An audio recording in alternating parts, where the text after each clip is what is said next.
1997 May 14 അമേരിക്കയിലെ Oklahoma സ്റ്റേറ്റിലുള്ള Midwest സിറ്റിയിൽ നിന്നും 8 വയസ്സുള്ള ക്രിസ്റ്റിൻ ഹാറ്റ്ഫീൽഡ് എന്ന പെൺകുട്ടിയെ കാണാതാകുന്നു. സ്വന്തം വീട്ടിലെ ബെഡ്റൂമിൽ കിടന്നുറങ്ങിയ പെൺകുട്ടിയാണ് ദുരൂഹ സാഹചര്യത്തിൽ കാണാതായത്. മിഡ്വെസ്റ്റ് സിറ്റി പോലീസ് കേസെടുത്ത് അന്വേഷണം ആരംഭിച്ചെങ്കിലും ആ പെൺകുട്ടിയെ കണ്ടെത്താൻ അവർക്ക് കഴിഞ്ഞില്ല. ഇതോടെ നീണ്ട 18 വർഷങ്ങളോളമാണ് ക്രിസ്റ്റിൻ ഹാറ്റ്ഫീൽഡിന്റെ മിസ്സിംഗ് കേസ് ദുരൂഹമായി തുടർന്നത്. എന്നാൽ 2015 കേസിലൊരു ബ്രേക്ക് ത്രൂ ലഭിക്കുകയും ആ പെൺകുട്ടിയെ തട്ടിക്കൊണ്ടുപോയ വ്യക്തിയെ പോലീസ് അറസ്റ്റ് ചെയ്യുകയും ചെയ്തു. 1997 സ്വന്തം വീട്ടിൽ നിന്നും കാണാതായ ക്രിസ്റ്റിൻ ഹാറ്റ്ഫീൽഡിന് യഥാർത്ഥത്തിൽ എന്താണ് സംഭവിച്ചത്? Welcome back to my channel. 1989 ഫെബ്രുവരി 12 മിഡ്വെസ്റ്റ് സിറ്റിയിൽ തന്നെയാണ് ക്രിസ്റ്റിൻ ഹാറ്റ്ഫീൽഡ് ജനിച്ചത്. ഷാനോൺ ഹാറ്റ്ഫീൽഡ് ആയിരുന്നു അവളുടെ അമ്മ. മകൾ ജനിച്ച ഏതാനും മാസങ്ങൾക്കുള്ളിൽ തന്നെ ഷാനോണും അവരുടെ ഹസ്ബൻഡും ഡിവോഴ്സ് ആയതോടെ ഷാനോൺ മകളെയും കൊണ്ട് അവരുടെ പേരൻസിന്റെ വീട്ടിലേക്ക് താമസം മാറ്റി. പിന്നീട് 2 വയസ്സുവരെ ഗ്രാൻഡ് പേരൻസ് ആണ് ക്രിസ്റ്റനെ വളർത്തിയത്. അതിനുശേഷം ഷാനോൺ വീണ്ടും മകളെയും കൊണ്ട് മിഡ്വെസ്റ്റ് സിറ്റിയിലേക്ക് തന്നെ തിരിച്ചു വന്ന് മറ്റൊരു വിവാഹം കഴിച്ചു. അതിൽ ഫെയ്ത്ത് എന്ന പേരിൽ ഒരു പെൺകുട്ടി കൂടി ജനിച്ചു. എന്നാൽ ആ വിവാഹ ബന്ധവും അധികകാലം നീണ്ടു നിന്നില്ല. ഇതോടെ ഷാനോണിന് 2 പെൺകുട്ടികളെയും തനിച്ചു നോക്കി വളർത്തേണ്ട അവസ്ഥയായി. അതുകൊണ്ട് തന്നെ ഇനി ഉടനെ മറ്റൊരു വിവാഹത്തെക്കുറിച്ച് ആലോചിക്കാതെ മക്കൾക്ക് വേണ്ടി ജീവിക്കാൻ ഷാനോൺ തീരുമാനിക്കുന്നു. അങ്ങനെ കുറച്ചു വർഷങ്ങൾ കടന്നുപോയി. ക്രിസ്റ്റന് 8 വയസ്സും ഫെയ്ത്തിന് 3 വയസ്സും പ്രായമായി. എന്നും കുട്ടികൾ 2 പേരും ഒരു റൂമിലും ഷാനോൺ മറ്റൊരു റൂമിലുമായിരുന്നു ഉറങ്ങാനായി കിടന്നിരുന്നത്. 1997 മെയ് 13 ആ ദിവസം രാത്രിയും കുട്ടികളെ റൂമിൽ ഉറക്കി കിടത്തിയതിനു ശേഷം ഷാനോൺ അവളുടെ റൂമിൽ പോയി കിടന്നു. അടുത്ത ദിവസം പുലർച്ചെ 3 മണിയായി കാണും. പെട്ടെന്ന് കുട്ടികളുടെ റൂമിൽ നിന്നും എന്തോ ശബ്ദം കേട്ടാണ് ഷാനോൺ ഉറക്കമുണർന്നത്. കുട്ടികൾ ഉറക്കമുണർന്നു കാണുമെന്ന് ചിന്തിച്ച് ഷാനോൺ അവരുടെ റൂമിലേക്ക് പോയി നോക്കാൻ തീരുമാനിച്ചു. എന്നാൽ ആ റൂമിനടുത്ത് എത്തിയപ്പോഴേക്കും ശബ്ദം നിലച്ചിരുന്നു. കുട്ടികൾ വീണ്ടും ഉറങ്ങിക്കാണുമെന്ന് വിചാരിച്ച അവൾ തിരിച്ചുപോയി കിടക്കാൻ നിന്നപ്പോഴാണ് ഒരു കാര്യം ശ്രദ്ധിച്ചത്. കുട്ടികളുടെ റൂം ഡോർ അടഞ്ഞു കിടക്കുന്നു. എന്നും രാത്രി ആ ഡോർ തുറന്നു വെച്ചിട്ടാണ് ഷാനോൺ അവളുടെ റൂമിൽ പോയി കിടക്കാറുള്ളൂ. രാത്രി കുട്ടികൾ എന്തിനെങ്കിലും വേണ്ടി വിളിച്ചാൽ കേൾക്കുന്നതിന് വേണ്ടിയാണ് അവൾ ആ ഡോർ എന്നും തുറന്നു വെക്കുന്നത്. എന്നാൽ ഇപ്പോൾ ആ ഡോർ അടഞ്ഞു കിടക്കുന്നത് കണ്ട ഷാനോൺ ആ ഡോർ വീണ്ടും തുറന്നു വെച്ചു. പക്ഷേ അപ്പോഴും റൂമിൽ കുട്ടികൾ ഉണ്ടോ എന്നൊന്നും നോക്കാതെ ഷാനോൺ തിരിച്ചുപോയി കിടന്നുറങ്ങുകയായിരുന്നു. ഒരുപക്ഷെ റൂമിൽ കയറി ലൈറ്റ് ഓൺ ചെയ്താൽ കുട്ടികൾ ഉണരുമെന്ന് ചിന്തിച്ചിട്ടാവും അവൾ തിരിച്ചുപോയത്. അതിനുശേഷം രാവിലെ 6:30 ഷാനോൺ കുട്ടികളെ വിളിച്ചുണർത്തുന്നതിനായി വീണ്ടും ആ റൂമിലേക്ക് എത്തിയത്. ആ സമയം ഇളയ കുട്ടി മാത്രമേ റൂമിൽ ഉണ്ടായിരുന്നുള്ളൂ. ഫെയ്ത്ത് ഉണർന്നു കിടക്കുന്നുണ്ട്. പക്ഷേ ക്രിസ്റ്റിനെ റൂമിൽ കാണാനില്ല. ഉടനെ ഷാനോൺ ആ വീട് മുഴുവൻ തിരഞ്ഞു നോക്കിയെങ്കിലും അവൾ ആ വീട്ടിലെങ്ങും ഉണ്ടായിരുന്നില്ല. പലപ്പോഴും അവൾ ഉറങ്ങി എഴുന്നേറ്റ് ഫ്രഷ് ആയി കഴിഞ്ഞാൽ തൊട്ടടുത്തുള്ള വീടുകളിലേക്ക് കളിക്കാനായി പോകുമായിരുന്നു. അവളുടെ സമപ്രായക്കാരായ കുറച്ച് കുട്ടികൾ അടുത്ത വീടുകളിൽ ഉണ്ടായിരുന്നു. പക്ഷേ ഇത്രയും നേരത്തെ അതും തന്നോട് പറയാതെ അവൾ പോവില്ല എന്ന് ഷാനോണിന് അറിയാമായിരുന്നു. എന്നിരുന്നാലും അടുത്തുള്ള വീടുകളിലെല്ലാം അവൾ നേരിട്ട് പോയി തിരക്കി. ക്രിസ്റ്റൻ അവിടെ എവിടെയും എത്തിയിട്ടുണ്ടായിരുന്നില്ല. ഷാനോണിന്റെ വീടും അവരുടെ ആദ്യ ഹസ്ബൻഡിന്റെ വീടും തമ്മിൽ അധിക ദൂരം ഉണ്ടായിരുന്നില്ല. നടക്കാവുന്ന ദൂരമേ ഉള്ളൂ. ഒന്നുകിൽ ക്രിസ്റ്റൻ തന്റെ അച്ഛനെ കാണാനായി പോയതായിരിക്കുമോ എന്ന് ചിന്തിച്ച ഷാനോൺ അദ്ദേഹത്തെ വിളിച്ചു നോക്കിയെങ്കിലും കുട്ടി അവിടെയും എത്തിയിട്ടുണ്ടായിരുന്നില്ല. ഇതോടെയാണ് മകൾ മിസ്സിംഗ് ആണെന്നുള്ള കാര്യം ഷാനോണിന് മനസ്സിലായത്. അവൾ ഉടനെ എമർജൻസി നമ്പറിൽ വിളിച്ച് കാര്യം പറഞ്ഞു. ഏതാനും മിനിറ്റുകൾക്കുള്ളിൽ തന്നെ മിഡ്വെസ്റ്റ് സിറ്റി പോലീസ് ഷാനോണിന്റെ വീട്ടിലെത്തുകയും കുട്ടികൾ കിടന്നുറങ്ങിയ റൂം വിശദമായി പരിശോധിക്കുകയും ചെയ്തു. ഈ സമയത്താണ് ആ റൂമിലെ വിൻഡോ തുറന്നു കിടക്കുന്നതും വിൻഡോ ഫ്രെയിമിൽ കുറച്ച് ബ്ലഡ് ആയിട്ടുള്ളതും പോലീസുകാർ ശ്രദ്ധിച്ചത്. കുട്ടിയെ ആരോ ഉപദ്രവിച്ചിട്ടുണ്ടെന്ന് മനസ്സിലാക്കിയ പോലീസ് ആ വീടിന്റെ പരിസര പ്രദേശങ്ങളിലെല്ലാം തിരച്ചിൽ നടത്തി. ആ വീട്ടിൽ നിന്നും ഏതാനും മീറ്ററുകൾ മാറി ഒരു പെൺകുട്ടിയുടെ ഇന്നർവെയർ ലഭിച്ചു. അത് മുഴുവൻ ചോരയിൽ കുതിർന്നു കിടക്കുന്നുണ്ടായിരുന്നു. അത് തന്റെ മകൾ ധരിച്ചിരുന്നത് തന്നെയായിരുന്നുവെന്ന് വളരെ വിഷമത്തോടെ ഷാനോൺ തിരിച്ചറിഞ്ഞു.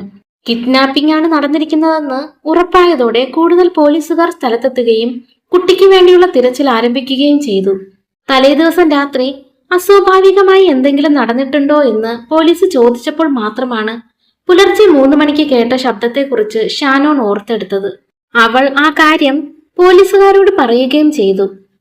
പോലീസ് ഡോഗ്സിനെ എത്തിച്ച് പരിസര പ്രദേശങ്ങളിലെല്ലാം തിരച്ചിൽ നടത്തിയെങ്കിലും ആ പെൺകുട്ടിയെ കണ്ടെത്താൻ മാത്രം കഴിഞ്ഞില്ല. ഇതോടെയാണ് അയൽവാസികളെ ചോദ്യം ചെയ്യാൻ തീരുമാനിച്ചത്.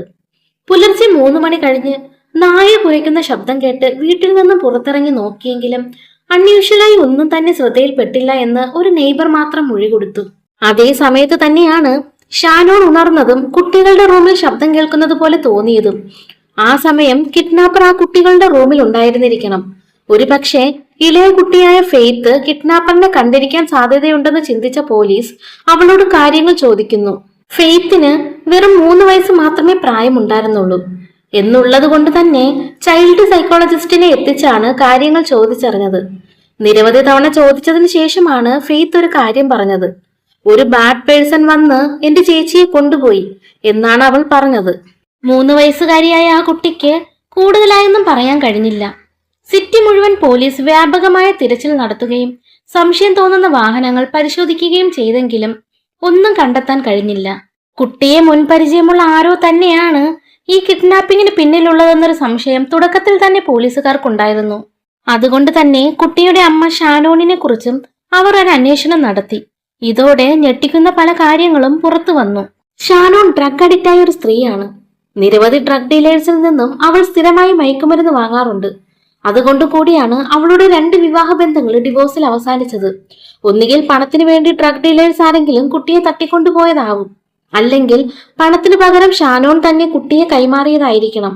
പുലർച്ചെ 3 മണിക്ക് ശബ്ദം കേട്ടിട്ടും കുട്ടികളുടെ മുറിയിൽ പോയി നോക്കിയില്ല എന്നുള്ള ഷാനോണിന്റെ സംശയകരമായ മൊഴിയാണ് പോലീസിനെ ഈ രീതിയിൽ ചിന്തിപ്പിക്കാൻ പ്രേരിപ്പിച്ചത്. ഇതോടെ ഷാനോണിനെ പോലീസ് വിശദമായി ചോദ്യം ചെയ്തു. കഴിഞ്ഞ കുറച്ച് വർഷങ്ങളായി ഞാൻ ഡ്രഗ്സ് ഒന്നും ഉപയോഗിക്കാറില്ല എന്നും കുട്ടികൾക്ക് വേണ്ടി മാത്രമാണ് ഞാനിപ്പോൾ ജീവിക്കുന്നതെന്നും പറഞ്ഞ ഷാനോൺ പോലീസിന്റെ ആരോപണങ്ങളെ മുഴുവൻ തള്ളിക്കളഞ്ഞു. ക്രിസ്റ്റന്റെ മിസ്സിംഗിൽ തനിക്കൊരു പങ്കുമില്ല എന്ന് അവൾ ആവർത്തിച്ച് പറഞ്ഞുകൊണ്ടേയിരുന്നു. ഷാനോണിന്റെ മൊഴികളൊന്നും വിശ്വാസത്തിലെടുക്കാൻ പോലീസ് തയ്യാറായിരുന്നില്ല. എന്നിരുന്നാലും അവൾക്ക് മിസ്സിംഗിൽ നിന്ന് തെളിയിക്കാൻ കഴിയുന്ന ഡയറക്റ്റ് എവിഡൻസുകൾ ഒന്നും ലഭിക്കാത്തതിനാൽ പോലീസ് മറ്റുള്ള സാധ്യതകൾ പരിശോധിക്കാൻ തീരുമാനിച്ചു. ഒരുപക്ഷെ കുട്ടി ജീവനോടെ ഉണ്ടെങ്കിൽ അവളെ കണ്ടെത്തുന്നതിനായി പൊതുജനങ്ങളുടെ സഹായം ആവശ്യമാണ്. അതുകൊണ്ട് തന്നെ ക്രിസ്റ്റ്യൻ ഹാറ്റ്ഫീൽഡിനെ കുറിച്ച് എന്തെങ്കിലും വിവരം ലഭിക്കുന്നവർ ബന്ധപ്പെടണമെന്ന് കാണിച്ച് പോലീസ് പത്രങ്ങളിലും TV ചാനലുകളിലും തുടർച്ചയായി വാർത്തകൾ കൊടുത്തു. ഇതിനെ തുടർന്ന് 100 കണക്കിന് ഫോൺ കോളുകളാണ് പോലീസ് സ്റ്റേഷനിലേക്ക് വന്നത്. അവരെല്ലാം കൃത്യമായി ഫോളോ അപ്പ് ചെയ്തെങ്കിലും ഒന്നും ഫലം കണ്ടില്ല. ഇങ്ങനെ വന്ന ഫോൺ കോളുകളിൽ ഒരു കോൾ മാത്രം വളരെ സസ്പീഷ്യസ് ആയി പോലീസുകാർക്ക് ഫീൽ ചെയ്തു. കുട്ടിയുടെ അമ്മ ഷാനോണിനെ വ്യക്തിപരമായി അറിയാവുന്ന ഒരു സ്ത്രീയാണ് ആ കോൾ ചെയ്തത്. ഷാനോണിന് ഒരു ബോയ് ഫ്രണ്ട് ഉണ്ടെന്നും അയാൾക്ക് ഈ കിഡ്നാപ്പിംഗിൽ എന്തോ പങ്കുണ്ടെന്നും ഞാൻ സംശയിക്കുന്നു എന്നായിരുന്നു ആ സ്ത്രീ പറഞ്ഞത്. ഉടനെ തന്നെ ഷാനോണിന്റെ നിലവിലെ ബോയ് ഫ്രണ്ട് ആരാണെന്ന് കണ്ടെത്തി കസ്റ്റഡിയിലെടുത്ത് പോലീസ് അയാളെ വിശദമായി ചോദ്യം ചെയ്തു. ഷാനോണിന്റെ സഹോദരന്റെ അടുത്ത സുഹൃത്തായിരുന്നു ആ വ്യക്തി. അതുമാത്രമല്ല, ഷാനോണും കുട്ടികളും നിലവിൽ താമസിക്കുന്ന വീട് മുൻപ് അവരുടെ സഹോദരന്റെ ആയിരുന്നു. പിന്നീട് ആ വീട് ഷാനോൺ വാങ്ങിയതാണ്. അതിനാൽ തന്നെ ആ വീടിന്റെ ലേ ഔട്ട് മുഴുവൻ ഷാനോണിന്റെ ബോയ്ഫ്രണ്ടിന് വളരെ കൃത്യമായി അറിയാം. അതുമാത്രമല്ല, നിരവധി ഡ്രഗ് റിലേറ്റഡ് കേസുകളിൽ മുൻപ് പലതവണ അറസ്റ്റ് ചെയ്യപ്പെട്ട വ്യക്തി കൂടിയായിരുന്നു അയാൾ. ഇതോടെ പോലീസുകാരുടെ സംശയം വർദ്ധിച്ചു. എന്നാൽ മെയ് 13-ന് രാത്രി സുഹൃത്തുക്കളുടെ കൂടെ ഒരു ബാറിലേക്ക് പോയ താൻ മെയ് 14-ന് പുലർച്ചെ 4 മണിയോടെയാണ് ആ ബാറിൽ നിന്നും ഇറങ്ങിയതെന്നാണ് അയാൾ പറഞ്ഞത്. അയാളോടൊപ്പം അന്ന് ബാറിലേക്ക് പോയ സുഹൃത്തുക്കളെയും ബാർ ജീവനക്കാരെയും പോലീസ് ചോദ്യം ചെയ്തതോടെ അയാൾ പറയുന്നത് സത്യമാണെന്ന് ബോധ്യപ്പെട്ടു.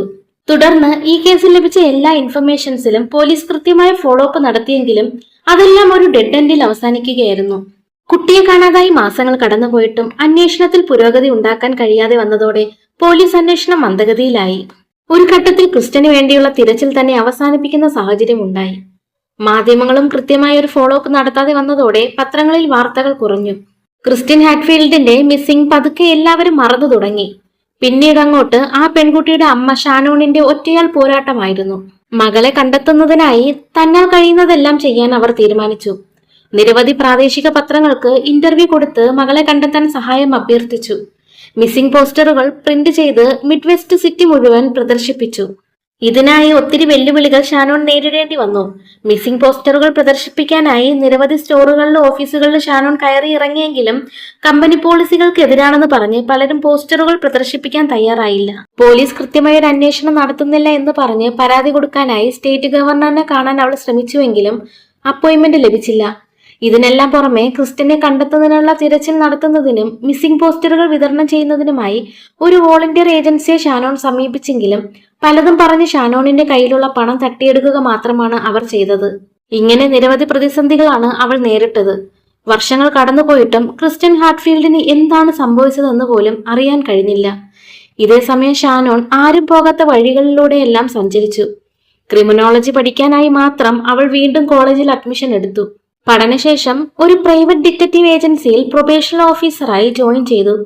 ഇങ്ങനൊരു നീക്കത്തിലൂടെ ഷാനോൺ ലക്ഷ്യം വെച്ചത് മകളുടെ മിസ്സിംഗ് കേസ് മാത്രം തെളിയിക്കുക എന്നുള്ളതായിരുന്നില്ല, ഇത്തരം സാഹചര്യത്തിൽ പെട്ടുപോയ മറ്റു പേരൻസിനെ സഹായിക്കുക എന്നത് കൂടിയായിരുന്നു. മകളെ തട്ടിക്കൊണ്ടുപോയ വ്യക്തി മറ്റു പല കേസുകളിലും പ്രതിയായിട്ടുള്ള ഒരു ക്രിമിനൽ ആയിരിക്കുമെന്ന് ഷാനോൺ ഉറപ്പിച്ചിരുന്നു. അതിനാൽ തന്നെ ഇത്തരം കേസുകളിൽ പെട്ട് ജയിലിലാവുകയും പിന്നീട് ശിക്ഷ കഴിഞ്ഞ് പുറത്തിറങ്ങിയിട്ടുള്ളവരുടെ ഒരു ലിസ്റ്റ് തയ്യാറാക്കുകയാണ് ഷാനോൺ ആദ്യം ചെയ്തത്. അതിനുശേഷം അവരെ എല്ലാവരെയും വളരെ ക്ലോസ് ആയി വാച്ച് ചെയ്തു. പ്രധാനമായും മിഡ് വെസ്റ്റ് സിറ്റിയിലുള്ളവരെ കേന്ദ്രീകരിച്ചായിരുന്നു അന്വേഷണം നടന്നത്. പക്ഷേ ഷാനോണിന്റെ അന്വേഷണത്തിലും കേസിൽ ഒരു ബ്രേക്ക് ത്രൂ കൊണ്ടുവരാൻ സാധിച്ചില്ല. എന്നിരുന്നാലും ഷാനോണിന്റെ എഫേർട്ടിനെ പ്രശംസിക്കാതിരിക്കാൻ കഴിയില്ല. ഇങ്ങനൊരു പ്രതിസന്ധി ഘട്ടത്തിലൂടെ കടന്നുപോയപ്പോഴും കോളേജിൽ പോയി ക്രിമിനോളജി പഠിച്ച് ഒരു പ്രൈവറ്റ് ഡിറ്റക്റ്റീവായി മകളുടെ കേസ് തന്നെ അന്വേഷിക്കാൻ തീരുമാനിക്കുക എന്ന് പറഞ്ഞാൽ അതിന് അവളെടുത്ത എഫേർട്ട് ചെറുതല്ല. വീണ്ടും കുറച്ച് വർഷങ്ങൾ കൂടി കടന്നുപോയി.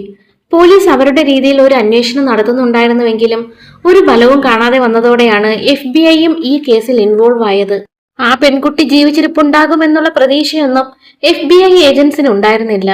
ഒരുപക്ഷെ അവൾ ജീവിച്ചിരിപ്പുണ്ടെങ്കിൽ ഇപ്പോൾ ടീനേജുകാരിയായ ഒരു പെൺകുട്ടിയായി കാണും. അതിനാൽ ടീനേജിൽ എത്തിയാൽ ക്രിസ്റ്റനെ കാണാൻ എങ്ങനെ ഉണ്ടാകും, അതുപോലെ ഒരു സ്കെച്ച് തയ്യാറാക്കിയ FBI ഏജൻസി ക്രിസ്റ്റന്റെ പഴയ ഫോട്ടോയും പുതിയ സ്കെച്ചും വെച്ച് പത്രമാധ്യമങ്ങളിലൂടെ പുറത്തുവിട്ടു. ഇതിനെ തുടർന്ന് നിരവധി ഫോൺ കോളുകൾ വന്നെങ്കിലും ഒന്നും തന്നെ ക്രിസ്റ്റനെ കണ്ടെത്താൻ സഹായിച്ചില്ല. ആ സ്കെച്ചിലെ പോലെ തോന്നിക്കുന്ന ഒരു പെൺകുട്ടിയെ കണ്ടു എന്ന് പറഞ്ഞാണ് നിരവധി കോളുകളും വന്നെങ്കിലും അതൊന്നും തന്നെ ക്രിസ്റ്റൻ ഹാറ്റ്ഫീൽഡിലായിരുന്നില്ല. പിന്നീട് 2014 ഈ ഒരു കേസുമായി ബന്ധപ്പെട്ട് മറ്റൊരു സസ്പീഷ്യസ് കോൾ വന്നത്. അപ്പോഴേക്കും ക്രിസ്റ്റനെ കാണാതായി 17 വർഷങ്ങൾ കഴിഞ്ഞിരുന്നു. അടുത്തിടെ മരണപ്പെട്ടു പോയ ഒരു സ്ത്രീയുടെ ഡയറിയിൽ നിന്നും ക്രിസ്റ്റൻ ഹാറ്റ്ഫീൽഡിന്റെ കൊലപാതകത്തെക്കുറിച്ചുള്ള വിവരങ്ങൾ ലഭിച്ചു എന്ന് പറഞ്ഞാണ് ഒരു അനോണിമസ് കോൾ വന്നത്. ഡയറി എഴുതിയ സ്ത്രീയുടെ മകനാണ് ഈ കൊലപാതകം നടത്തിയെന്നും അയാൾ പറഞ്ഞു. അതുപോലെ ഡയറിയിൽ എഴുതിയിരിക്കുന്ന കാര്യങ്ങൾ മുഴുവൻ പോലീസുകാരോട് വിവരിച്ചതിന് ശേഷമാണ് അയാൾ ഫോൺ കട്ട് ചെയ്തത്. ആ ഡയറിയിൽ എഴുതിയിരിക്കുന്നത് ഇങ്ങനെയാണ്: 1997 മെയ് 14 പുലർച്ചെ എന്റെ മകൻ ഒരു ചെറിയ പെൺകുട്ടിയുമായി വീട്ടിലേക്ക് കയറി വന്നു. അവളുടെ കൈകാലുകൾ കെട്ടിയിരുന്നു. അതിനുശേഷം അവൻ അവളെ ബെഡ്റൂമിനകത്തേക്ക് കൊണ്ടുപോയി ലൈംഗികമായി പീഡിപ്പിച്ചതിന് ശേഷം ഒരു ദയയുമില്ലാതെ കൊന്നുകളഞ്ഞു. ആ പെൺകുട്ടിയോട് അവൻ ചെയ്തു കൂട്ടിയ ക്രൂരതകളെല്ലാം തന്നെ ഒരു വീഡിയോ ക്യാമറയിൽ ഷൂട്ട് ചെയ്ത് അതിന്റെ കാസറ്റ് തന്റെ മകൻ സൂക്ഷിച്ചു വെച്ചിട്ടുണ്ട് എന്നും ആ ഡയറിയിൽ പറയുന്നു. എന്നാൽ ഡെഡ് ബോഡി എവിടെയാണ് കുഴിച്ചിട്ടത് എന്ന് മാത്രം പറയുന്നില്ല. അതുപോലെ മരിച്ചുപോയ ആ സ്ത്രീയുടെ അഡ്രസ്സും അയാൾ വെളിപ്പെടുത്തിയിരുന്നു. ഉടനടി ആ അഡ്രസ്സിലെത്തിയ പോലീസ് ആ ഡയറി എഴുതിയെന്ന് പറയുന്ന സ്ത്രീയുടെ മകനെ ചോദ്യം ചെയ്തു. എന്നാൽ ക്രിസ്റ്റൻ ഹാറ്റ്ഫീൽഡ് എന്ന പേരിൽ ഒരു പെൺകുട്ടിയെ തനിക്ക് അറിയില്ല എന്നും അവളുടെ മിസ്സിങ്ങിന് പിന്നിൽ ഞാനല്ല എന്നുമാണ് അയാൾ പറഞ്ഞത്. പക്ഷേ സെർച്ച് വാറണ്ടുമായി എത്തിയ പോലീസ് ആ വീട് മുഴുവൻ പരിശോധിക്കാൻ തീരുമാനിച്ചു. വർഷങ്ങൾക്ക് മുൻപ് നടന്ന കൊലപാതകമായിരുന്നത് കൊണ്ട് തന്നെ ബ്ലഡ് സ്റ്റെയിൻസ് കണ്ടെത്തുക എന്നുള്ളത് കുറച്ച് പ്രയാസകരമായ കാര്യമാണ്. എന്നിരുന്നാലും ലൂമിനോൾ സ്പ്രേ ചെയ്ത് പരിശോധിക്കാൻ പോലീസ് തീരുമാനിച്ചു. വർഷങ്ങൾ കഴിഞ്ഞാലും ബ്ലഡിന്റെ സാന്നിധ്യം കണ്ടെത്താൻ സഹായിക്കുന്ന ഒരു കെമിക്കലാണ് ലൂമിനോൾ. ലൂമിനോൾ സ്പ്രേ ചെയ്തതിനു ശേഷം റൂമിലെ ലൈറ്റുകൾ ഓഫ് ചെയ്ത് ഇരുട്ടാക്കിയാൽ ബ്ലഡ് ആയിട്ടുള്ള സ്ഥലങ്ങൾ മുഴുവൻ നീല നിറത്തിൽ തിളങ്ങും. അതാണ് ലൂമിനോളിന്റെ പ്രത്യേകത. ഇങ്ങനെ നടത്തിയ പരിശോധനയിൽ ആ വീട്ടിലെ പല സ്ഥലങ്ങളിലും ധാരാളം ചോരയായിട്ടുണ്ട് എന്ന് ഫോറൻസിക് എക്സ്പെർട്ടുകൾ കണ്ടെത്തി. ഇങ്ങനെ ചോരയായിട്ടുള്ള കുറച്ച് ഫ്ലോർ ബോർഡുകളും വാൾപേപ്പറുകളും എല്ലാം വിദഗ്ധ പരിശോധനയ്ക്കായി ഫോറൻസിക് ലാബിലേക്ക് അയച്ചു. ഇതുകൂടാതെ ആ വീട്ടിൽ നിന്നും ഒരു ബോക്സ് നിറയെ വീഡിയോ കാസറ്റുകളും പോലീസ് കണ്ടെടുത്തു. 100 കണക്കിന് കാസറ്റുകളാണ് ആ ബോക്സിൽ ഉണ്ടായിരുന്നത്. ഇതോടെ ആ ഡയറിയിൽ പറയുന്ന കാര്യങ്ങളെല്ലാം സത്യമാണെന്നും ആ വീഡിയോ കാസറ്റുകളിൽ ഏതോ ഒരെണ്ണം ക്രിസ്റ്റൻ ഹാറ്റ്ഫീൽഡിന്റെ കൊലപാതകം ചിത്രീകരിച്ച കാസറ്റ് ആണെന്നും ചിന്തിച്ച പോലീസ് അത് ഓരോന്നായി പ്ലേ ചെയ്ത് പരിശോധിച്ചു. ആ കാസറ്റുകൾ മൊത്തമായി കണ്ടു തീർക്കാൻ തന്നെ ദിവസങ്ങൾ വേണ്ടി വന്നു. പക്ഷെ നിരാശയായിരുന്നു ഫലം. അതിലൊന്നും തന്നെ കൊലപാതകം ചിത്രീകരിച്ച കാസറ്റ് ഇല്ലായിരുന്നു. ഇതേ സമയം ഫോറൻസിക് ലാബിൽ നിന്നും ഡീറ്റെയിൽഡ് റിപ്പോർട്ട് പുറത്തു വന്നു. പോലീസിനെ സംബന്ധിച്ച് ഷോക്കിംഗ് ആയ ഒരു റിപ്പോർട്ടായിരുന്നു അത്. ആ വീടിനകത്തായിട്ടുള്ള ബ്ലഡ് ഒരു മനുഷ്യന്റെ അല്ല എന്നും അതേതോ മൃഗത്തിന്റെ ആണെന്നുമായിരുന്നു റിപ്പോർട്ടിൽ പറയുന്നത്. വർഷങ്ങൾ കഴിഞ്ഞിട്ടാണെങ്കിലും ക്രിസ്റ്റൻ മിസ്സിംഗ് കേസിൽ ഒരു തുമ്പ് കണ്ടെത്താൻ കഴിഞ്ഞു എന്നുള്ള പ്രതീക്ഷയിലിരുന്ന പോലീസുകാരെ മൊത്തത്തിൽ ഒരാൾ കബളിപ്പിക്കുകയായിരുന്നു. ആ ഡയറിയുടെ കഥയെല്ലാം വ്യാജമാണ്. ഒരുപക്ഷെ ആ വീട്ടിലുള്ള വ്യക്തിയെ കേസിൽപ്പെടുത്താൻ ശ്രമിച്ചതായിരിക്കണം. വീണ്ടും 1 വർഷം കൂടി കടന്നുപോയി. 2015 ക്രിസ്റ്റൻ ഹാറ്റ്ഫീൽഡിന്റെ മിസ്സിംഗ് കേസ് ഡാറൽ മില്ലർ എന്ന പേരിലുള്ള പുതിയ ഡിറ്റക്റ്റീവിന് കൈമാറി. 18 വർഷങ്ങൾ കഴിഞ്ഞ് മില്ലർ ഈ കേസ് ഏറ്റെടുത്തതിന് ശേഷമാണ് യഥാർത്ഥ അന്വേഷണം നടന്നതെന്ന് പറയേണ്ടി വരും. ആ കേസ് ഫയൽ മുഴുവൻ പഠിച്ചപ്പോഴാണ് മില്ലർ ഒരു കാര്യം ശ്രദ്ധിച്ചത്. ക്രിസ്റ്റന്റെ വീട്ടിൽ നിന്ന് ലഭിച്ച ഇന്നർവെയറോ ജനൽ ഫ്രെയിമിൽ നിന്ന് ലഭിച്ച ബ്ലഡ് സാമ്പിളോ ഒന്നും തന്നെ പോലീസ് ലാബിലേക്ക് അയച്ച് ടെസ്റ്റ് ചെയ്തിട്ടില്ല. അത് ക്രിസ്റ്റൻ ഹാറ്റ്ഫീൽഡിന്റെ ബ്ലഡ് തന്നെ ആയിരിക്കുമെന്നുള്ള മുൻധാരണ വെച്ചാണ് ഇത്രയും കാലം അത് ലാബിലേക്ക് അയക്കാതിരുന്നത് എന്നുള്ളതാണ് മില്ലറിനെ ആശ്ചര്യപ്പെടുത്തിയത്. FBI ഉൾപ്പെടെ ഇൻവോൾവ് ആയ ഒരു കേസാണെന്ന് ഓർക്കണം. എന്നിട്ടാണ് ഇത്രയും വലിയൊരു വീഴ്ച സംഭവിച്ചിരിക്കുന്നത്. ഉടനെ തന്നെ പോലീസ് വെയർ ഹൗസിൽ നിന്നും ആ എവിഡൻസുകൾ കളക്ട് ചെയ്ത് മില്ലർ അത് പരിശോധനകൾക്കായി ലാബിലേക്ക് അയച്ചു. അദ്ദേഹത്തിന്റെ ഊഹങ്ങൾ തെറ്റിയില്ല. ആ എവിഡൻസുകളിൽ ക്രിസ്റ്റന്റെ ബ്ലഡ് മാത്രമായിരുന്നില്ല ഉണ്ടായിരുന്നത്, കിഡ്നാപ്പറിന്റെ ബ്ലഡും ഉണ്ടായിരുന്നു. അതിൽ നിന്ന് കിഡ്നാപ്പറിന്റെ DNA കണ്ടെത്താനും കഴിഞ്ഞു. ഉടനടി ആ DNA FBI ഡേറ്റാബേസിൽ അപ്ലോഡ് ചെയ്യപ്പെട്ടു. എന്നാൽ മാച്ചിങ് ആയ ഒരു DNAയും FBI ഡേറ്റാബേസിൽ ഉണ്ടായിരുന്നില്ല. ഇതോടെ മറ്റ് ക്രിമിനൽ കേസുകളിലൊന്നും പ്രതിയാവാത്ത ഒരാളാണ് ക്രൈം നടത്തിയിരിക്കുന്നതെന്ന് വ്യക്തമായി. കഴിഞ്ഞ 18 വർഷത്തിനിടയ്ക്ക് ഈ കേസിൽ സംശയത്തിന്റെ പേരിൽ ചോദ്യം ചെയ്തുവിട്ട എല്ലാവരുടെയും DNA ടെസ്റ്റ് നടത്താൻ മില്ലർ തീരുമാനിച്ചു. എന്നാൽ അതത്ര എളുപ്പമല്ല. ഒരു വ്യക്തി സ്വമേധയാ DNA സാമ്പിൾ നൽകിയാൽ മാത്രമേ എളുപ്പത്തിൽ ടെസ്റ്റ് നടത്താൻ കഴിയൂ. അല്ലെങ്കിൽ അയാളെ സംശയിക്കാനുള്ള സ്ട്രോങ് ആയിട്ടുള്ള കാരണങ്ങൾ നിരത്തി കോർട്ടിൽ നിന്നും ഉത്തരവ് വാങ്ങണം. എന്നാൽ മില്ലറിന് അതിന്റെയൊന്നും ആവശ്യം വന്നില്ല. എല്ലാവരും സ്വമേധയാ സാമ്പിൾ നൽകാൻ തയ്യാറായി. അതുകൊണ്ട് തന്നെ അതിലാരും കുറ്റവാളി ആയിരിക്കില്ല എന്നും DNA ടെസ്റ്റ് നടത്താനുള്ള ആവശ്യമായ തുക നഷ്ടപ്പെടുക മാത്രമേ ഉണ്ടാവുകയുള്ളൂ എന്നുമായിരുന്നു എല്ലാവരും കരുതിയത്. എന്നാൽ അതിലൊരു DNA ആ വീട്ടിലെ വിൻഡോ ഫ്രെയിമിൽ നിന്നും ക്രിസ്റ്റന്റെ ഇന്നർവെയറിൽ നിന്നും ലഭിച്ച കിഡ്നാപ്പറിന്റെ DNAയുമായി മാച്ചായി. 56 വയസ്സുള്ള ആന്റണി പാൽമ എന്ന വ്യക്തിയുടെ DNA ആണ് മാച്ച് ആയത്. ആ പെൺകുട്ടിയുടെ അയൽവാസി കൂടിയായിരുന്ന ആന്റണി തുടക്കത്തിൽ പോലീസിനൊരു മൊഴി കൊടുത്തിരുന്നു. പുലർച്ചെ 3 മണിക്ക് നായ കുരയ്ക്കുന്ന ശബ്ദം കേട്ട് ഞാൻ എഴുന്നേറ്റ് വീടിന് പുറത്തു വന്ന് നോക്കിയെന്നും ആ സമയം സംശയിക്കത്തതായി ഒന്നും കണ്ടില്ല എന്നും തുടക്കത്തിൽ മൊഴി കൊടുത്ത അതേ വ്യക്തിയായിരുന്നു ആന്റണി പാൽമ. DNA മാച്ചായ സ്ഥിതിക്ക് കിഡ്നാപ്പർ അയാൾ തന്നെയാണെന്ന് ഉറപ്പാണ്. എന്നാൽ നാളിതുവരെയും ക്രിസ്റ്റൻ ഹാറ്റ്ഫീൽഡ് ജീവിച്ചിരിപ്പുണ്ടോ ഇല്ലയോ എന്നുള്ള കാര്യത്തിൽ വ്യക്തത വന്നിട്ടില്ല. ഒരുപക്ഷെ കൊലപാതകം നടന്നിട്ടുണ്ടെങ്കിൽ സ്കെലിറ്റൽ റിമൈൻസ് കണ്ടെത്തിയാൽ മാത്രമേ കൊലപാതകത്തിന് കേസെടുക്കാൻ കഴിയൂ. അത് കണ്ടെത്തണമെങ്കിൽ ആന്റണി കുറ്റസമ്മതം നടത്തി ഡെഡ് ബോഡി എവിടെയാണ് കുഴിച്ചിട്ടതെന്ന് വെളിപ്പെടുത്തണം. അതുകൊണ്ട് തന്നെ DNA എവിഡൻസ് മാച്ച് ആയെന്ന് പറഞ്ഞ് എടുത്തുചാടി അറസ്റ്റിലേക്ക് കടക്കണ്ട എന്ന് മില്ലർ തീരുമാനിച്ചു. അതിനു പകരം DNA സാമ്പിൾ കളക്ട് ചെയ്ത എല്ലാവരുടെയും ഒരു മൊഴി എടുക്കാനാണെന്ന് പറഞ്ഞ് ആന്റണി പാൽമയെ മില്ലർ ഇന്ററോഗേഷൻ റൂമിലേക്ക് എത്തിച്ചു. അതിനുശേഷം പതിയെ ചോദ്യം ചെയ്യലിലേക്ക് കടന്നു. എന്നാൽ 18 വർഷങ്ങൾക്ക് മുമ്പ് എന്ത് മൊഴിയാണോ കൊടുത്തത് അതേ മൊഴിയിൽ തന്നെ ആന്റണി ഉറച്ചു നിന്നു. പക്ഷേ ആ മൊഴിക്കൊപ്പം പുതിയൊരു മൊഴി കൂടി അയാൾ കൂട്ടിച്ചേർത്തു. പുലർച്ചെ 3 മണിക്ക് നായ കുരയ്ക്കുന്ന ശബ്ദം കേട്ട് പുറത്തു വന്നപ്പോൾ ക്രിസ്റ്റന്റെ വീടിന് മുന്നിൽ ഒരു വൈറ്റ് കളർ കാർ നിർത്തിയിട്ടിരിക്കുന്നത് കണ്ടു എന്നായിരുന്നു അയാളുടെ പുതിയ മൊഴി. കേസന്വേഷണം വഴിതിരിച്ചു വിടാൻ ആന്റണി ശ്രമിക്കുകയാണെന്ന് മനസ്സിലാക്കിയ പോലീസ് വിഷയം മാറ്റി. ക്രിസ്റ്റനെയും കുടുംബത്തെയും കുറിച്ചുള്ള അഭിപ്രായം എന്താണ് എന്നായിരുന്നു പോലീസുകാരുടെ അടുത്ത ചോദ്യം. ഒരു നെയ്ബർ എന്നുള്ള രീതിയിൽ പരിചയമുണ്ട് എന്നല്ലാതെ ക്രിസ്റ്റനോട് താൻ ഇതുവരെ സംസാരിച്ചിട്ടില്ല എന്നായിരുന്നു ആന്റണിയുടെ മറുപടി. എന്നെങ്കിലും ആ വീട്ടിനകത്തേക്ക് കയറിയിട്ടുണ്ടോ എന്നുള്ള ചോദ്യത്തിന് ഇല്ല എന്നായിരുന്നു ആന്റണിയുടെ മറുപടി. ഇതോടെയാണ് പോലീസ് അവരുടെ പക്കലുള്ള പ്രധാനപ്പെട്ട എവിഡൻസിനെ കുറിച്ച് വെളിപ്പെടുത്തിയത്. ആ പെൺകുട്ടിയുടെ ബെഡ്റൂം വിൻഡോ ഫ്രെയിമിൽ നിന്ന് ലഭിച്ച DNA നിങ്ങളുടെ DNAയുമായി മാച്ച് ആണെന്ന് പോലീസ് പറഞ്ഞതോടെ ആന്റണി മൊഴി മാറ്റി. ഷാനോണും അവരുടെ സഹോദരനും ആ വീട് വാങ്ങുന്നതിന് മുൻപ് തന്റെ ഒരു ഫ്രണ്ടാണ് ആ വീട് നിർമ്മിച്ചതെന്ന് പറഞ്ഞ ആന്റണി വിൻഡോ ഡോർ ഫിക്സ് ചെയ്യാനും മറ്റുമെല്ലാം ഞാൻ ഹെൽപ്പ് ചെയ്തിട്ടുണ്ട് എന്നും ബ്ലഡ് അങ്ങനെ ആയതാവുമെന്നായിരുന്നു ആന്റണിയുടെ പുതിയ മൊഴി. എന്നാൽ ക്രിസ്റ്റൻ ഹാറ്റ്ഫീൽഡിന്റെ ഇന്നർവെയറിൽ നിങ്ങളുടെ DNA എങ്ങനെ വന്നു എന്ന ചോദ്യത്തിന് ആന്റണി പാൽമയ്ക്ക് മറുപടി ഉണ്ടായിരുന്നില്ല. തുടർന്നുള്ള ഒരു ചോദ്യത്തിനും അയാൾ ഉത്തരം നൽകിയില്ല എന്ന് മാത്രമല്ല ക്രിസ്റ്റൻ ഹാറ്റ്ഫീൽഡിന്റെ കിഡ്നാപ്പിൽ തനിക്ക് പങ്കില്ല എന്ന് പറഞ്ഞുകൊണ്ടേയിരിക്കുകയും ചെയ്തു. ഇതോടെ ചോദ്യം ചെയ്യൽ അവസാനിപ്പിക്കാൻ നിർദ്ദേശം നൽകിയ മില്ലർ അയാളെ അവിടെ വെച്ച് തന്നെ അറസ്റ്റ് ചെയ്തു. അതിനുശേഷം ആന്റണിയുടെ വീടും പരിസര പ്രദേശങ്ങളും പരിശോധിക്കാനുള്ള വാറണ്ട് സംഘടിപ്പിച്ച് ഡെഡ് ബോഡി കണ്ടെത്തുന്നതിനുള്ള തിരച്ചിൽ ആരംഭിച്ചു. അയാളുടെ വീട് സ്ഥിതി ചെയ്യുന്ന കോമ്പൗണ്ടിൽ പല സ്ഥലങ്ങളിലും കുഴിയെടുത്ത് പരിശോധിച്ചെങ്കിലും ഒരു തെളിവും ലഭിച്ചില്ല. ഇതോടെ ആന്റണി പാൽമയുടെ പ്രീവിയസ് ക്രിമിനൽ ഹിസ്റ്ററി പോലീസ് പരിശോധിച്ചു. 1980-കളിൽ ഒരു പെൺകുട്ടിയുടെ വീട്ടിൽ അതിക്രമിച്ചു കയറി അവളെ പീഡിപ്പിക്കാൻ ശ്രമിച്ചതിന് അറസ്റ്റിലായിട്ടുള്ള വ്യക്തിയായിരുന്നു ആന്റണി. അതുപോലെ ലൈസൻസ് ഇല്ലാത്ത ആയുധം കൈവശം വെച്ചതിനും കേസുണ്ട്. ക്രിസ്റ്റൻ ഹാറ്റ്ഫീൽഡിന്റെ മിസ്സിംഗ് കേസിൽ ആന്റണിക്കെതിരായ DNA എവിഡൻസുകൾ ഉള്ളതുകൊണ്ടും അയാളുടെ പ്രീവിയസ് ക്രിമിനൽ ഹിസ്റ്ററി വെച്ചും ആന്റണി തന്നെയാണ് ആ പെൺകുട്ടിയെ തട്ടിക്കൊണ്ടുപോയി അപായപ്പെടുത്തിയതെന്ന് കണ്ടെത്തിയ കോടതി അയാളെ ജീവപര്യന്തം തടവിന് ശിക്ഷിക്കുകയാണ് ചെയ്തത്. ആന്റണി ജയിലിലായതിനു ശേഷം ഷാനോൺ ഇടയ്ക്കിടെ അയാളെ ജയിലിൽ പോയി കണ്ട് സംസാരിക്കുമായിരുന്നു. എന്നെങ്കിലും തന്റെ മകളുടെ ഡെഡ് ബോഡി എവിടെയാണ് കുഴിച്ചിട്ടത് എന്ന് അയാൾ പറയുമെന്നുള്ള പ്രതീക്ഷയിലാണ് ഷാനോൺ അയാളെ കാണാനായി പോയത്. എന്നാൽ ആന്റണി അതൊരിക്കലും വെളിപ്പെടുത്തിയില്ല. ഇന്ന് വരെയും ക്രിസ്റ്റൻ ഹാറ്റ്ഫീൽഡിന്റെ സ്കെൽറ്റൻ റിമൈൻസ് കണ്ടെത്താൻ കഴിഞ്ഞിട്ടില്ല. 2019-ൽ സഹതടവുകാരന്റെ മർദ്ദനമേറ്റ് ആന്റണി പാൽമ ജയിലിൽ വെച്ച് തന്നെ മരണപ്പെടുകയും ചെയ്തു. 1997-ലാണ് ഈ ക്രൈം നടന്നത്. അമേരിക്കയിൽ DNA ടെസ്റ്റുകളെല്ലാം സജീവമായി നടന്നുകൊണ്ടിരുന്ന ഒരു സമയം. എന്നിട്ടും തുടക്കത്തിൽ പോലീസിന്റെ ഭാഗത്തു നിന്നുമുണ്ടായ വീഴ്ചയാണ് ഈ കേസ് തെളിയിക്കാൻ ഇത്രയും വൈകിയത്.